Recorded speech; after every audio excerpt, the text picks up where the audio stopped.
500 million. I think that's enough.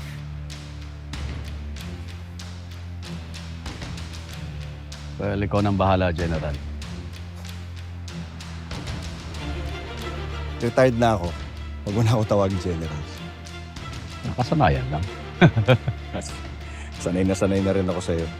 Naalala ko tuloy nung bubisita kayo ni Rain. Saan yun?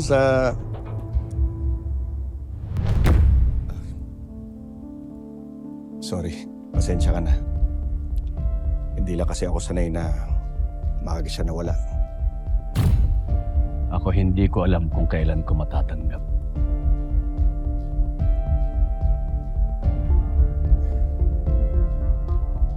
Baka ito na yung pagkakataon para hanapin mo si Luna.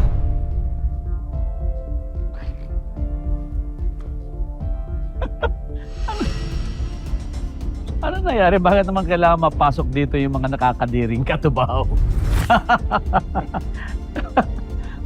At kailangan pag-usapan natin yung mga nakakapandiring katubaw, General.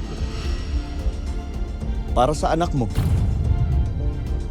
Hindi mo ba tanggap na may anak ka sa kanya?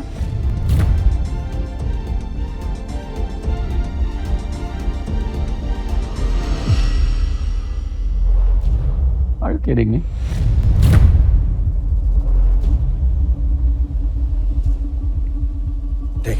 Teka.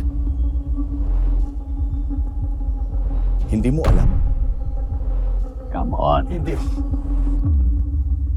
Alam mo ang akala ko, ayaw mo siyang hanapin dahil gusto mo lang siyang kalimutan.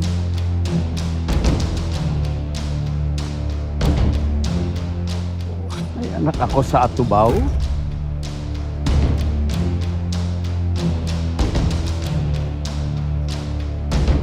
That can't be.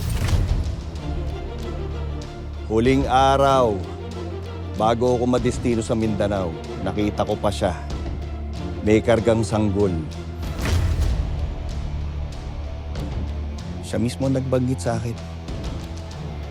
Anak mo raw ang karga niya. Pero pinaaalis mo na siya.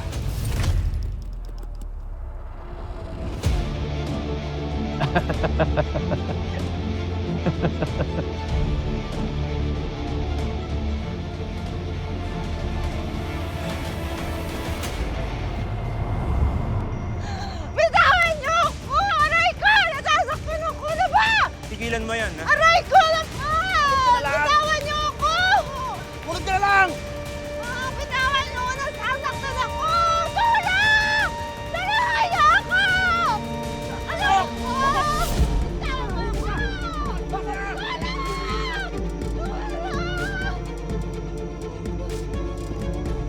Tulong!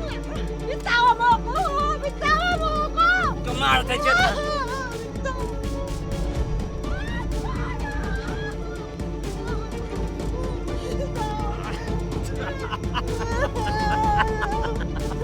Sabi mo, bitawan mo ako! Ah! Ayok ka! Ayok ka!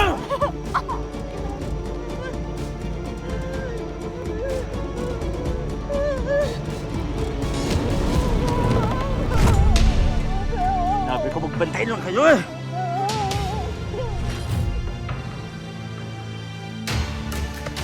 Ah!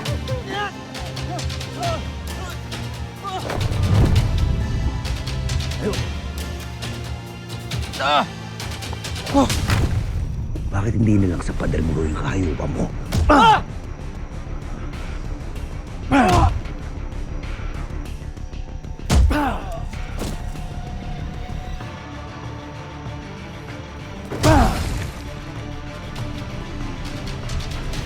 Ayos ka na ba? Sige na. Umalis ka na.